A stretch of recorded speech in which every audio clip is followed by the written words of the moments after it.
Welcome, in front of me is a Honor 9X Pro, and today I'll go over unboxing along with an overview of this phone. So without further ado, let's pop it open. Now I'll mention I did already set up the device, so we don't actually have to sit through that. Let's get it out. So we got the phone right over here. Then we also have a casing for the phone. You can actually take it out, there we go. So we have a little bit of a case, drop it in here. Inside of that we also have a SIM eject tool, obviously, and just paperwork, which we don't really care about. Then inside, Type-C charger to Type-A charger, obviously, or maybe not so obviously considering companies don't really include those anymore. But this is kind of like a garbage charger. It is a 10 watt charger, so hooray, we got a charger that is useless. And also we got headphones, which are normal 3.5-inch jack, which this phone actually comes with, surprisingly, but the headphones itself look again kind of trash. And that's basically all we have in the box. Yep, that's all. So let's just throw that again to the side, reorganize this. There we go. And there's the case. I'm gonna automatically pop it on here. Before I do, we can actually look at the back of the phone, which is quite interesting. Anyway, let's just pop it on.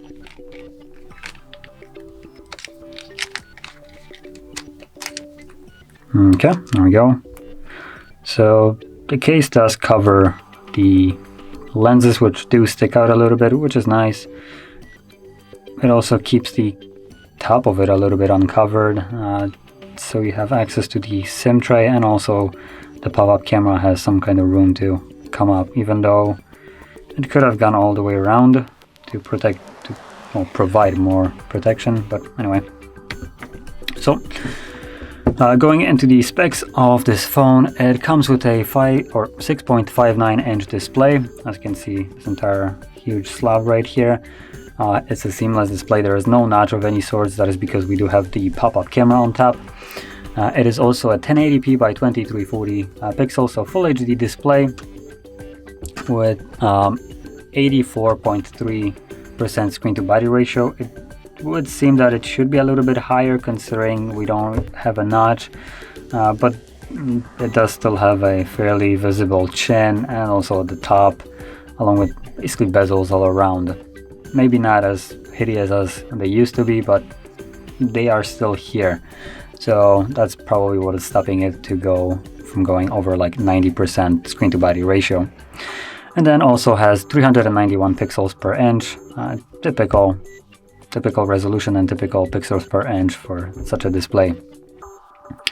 So not much more to say. It's just a ordinary IPS LCD display. Don't expect anything outstanding here. It won't blow you away.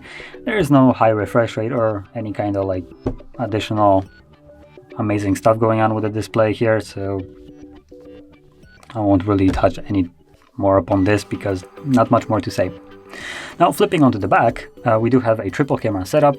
So we have a 48 megapixel wide sensor, then we have an 8 megapixel ultra wide, and a useless 2 megapixel depth sensor. Now in reality, we do have only 2 cameras instead of 3. The 2 megapixel depth is just garbage, a trash thing that I believe will most likely make the photos look even worse than they should, which is most of the time the case for it.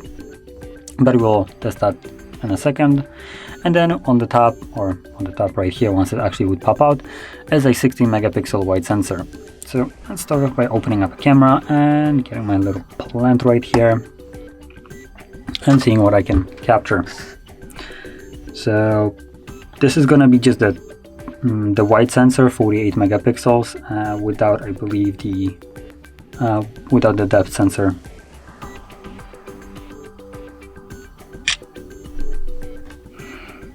Now let's go to portrait, which should include depth sensor.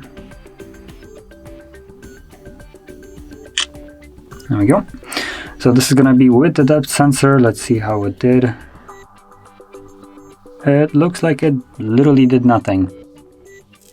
Now, that is good that it did nothing, because with it, it would most likely look way worse. Now we can see this is just the normal, the 48 megapixel without the depth sensor, and apparently this should be one with the depth sensor. There is honestly no difference between them.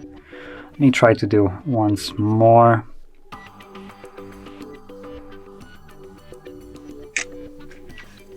Let's see if this made any difference.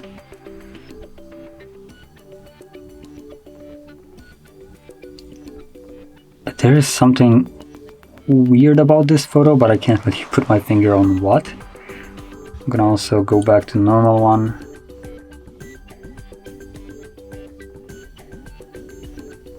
There we go. Okay, let's go back to this one. So honestly, I would say they basically are the same. There is not much difference. This one might look a little bit sharper now. This is with supposedly depth sensor than this one, but that is just my own fault that this one came out less sharp. As you can see, it is sharp on the rocks right here, a little bit further back. So anyway, photos here are coming out fairly okay. I can't really complain. But like I said, we only have 2 sensors instead of 3, so the depth sensor is basically useless. I'm pretty sure if I would cover it, which I do believe it's the last one right here that I'm covering right now. Let's see, I'm gonna quickly, actually let me quickly see, wide one. Oh, nope, so this is the wide one. As you can see right now, if I cover this one, it is covering the wide sensor. So I guess I just cover both of them, and let's see, go back to portrait.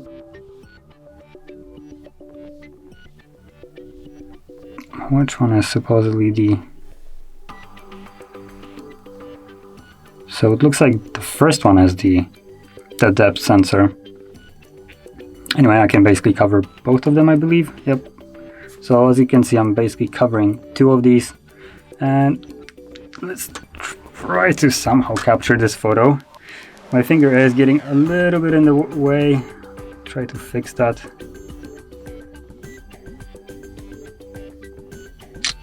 Okay, there we go. So both of those were covered and only the 48 megapixel was being used right here. And ding ding, there is literally no difference. So like I said, I used a sensor and it is now tested. So now moving on to the next sensor or camera, it's gonna be the front one. Voila, as you can see, nicely pops out. Let's just move this to the side.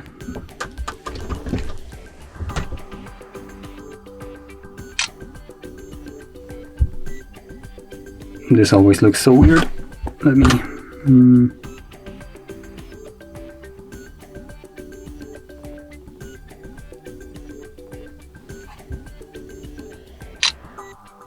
Okay, so there we go. This is the selfie, and honestly, it did fairly okay, I would say.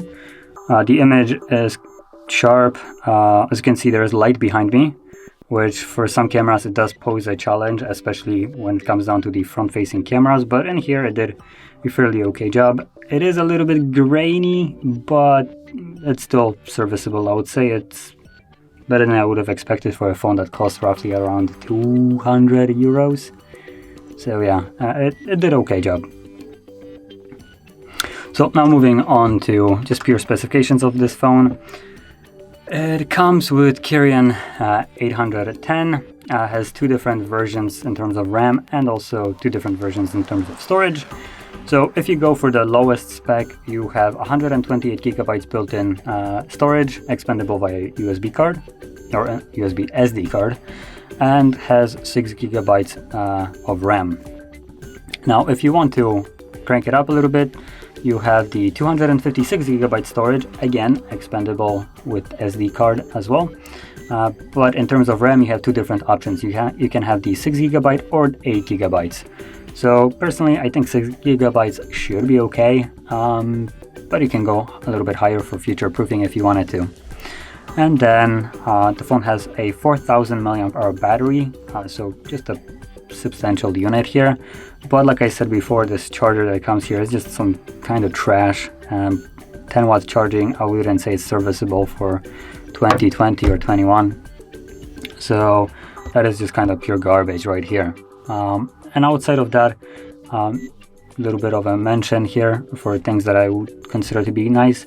It comes with a headphone jack, has a USB Type-C, and also has NFC built in, so you can pay with the phone if you wanted to, although that might be questionable considering it is based on the Huawei devices. It has no Play services, and I have actually not tested how it works nowadays when it comes down to like Google Pay or just kind of any kind of application that requires connection with your credit card.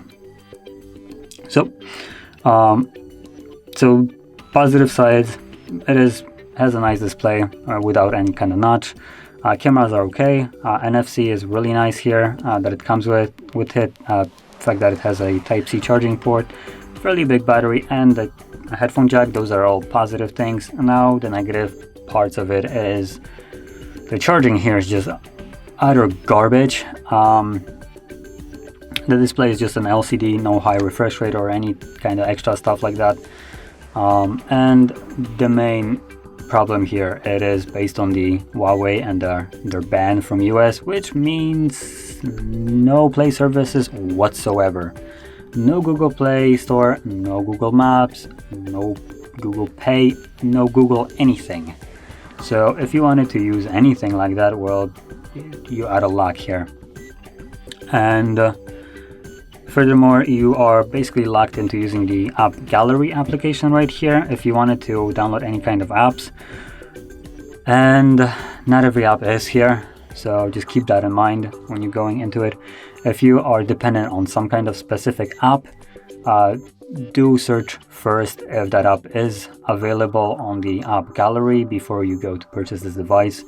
But other than that, if you're not bothered with the lack of App Store and just overall Google Play services, then for $1,000 or not $1,000, 200 bucks or euros roughly, this device, I would say okay. It won't be just mind-blowing any or like being super good at anything, but it is usable, and honestly it works better than I would have expected. Looks also modern, has a nice display.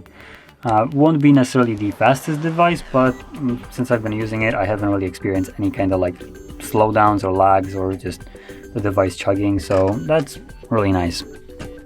So concluding, if you're okay without Play services, then go ahead, get the device. And also if you're not living in US, because if you're in US, you might have problem actually getting this device overall. But if you're anywhere else that actually has Honor and Huawei devices, then you probably can buy it. And if you're looking for a fairly cheap device that can handle majority of the tasks nowadays, then it's a okay device, I would say. So that being said, if you found this video helpful, don't forget to hit like, subscribe, and thanks for watching.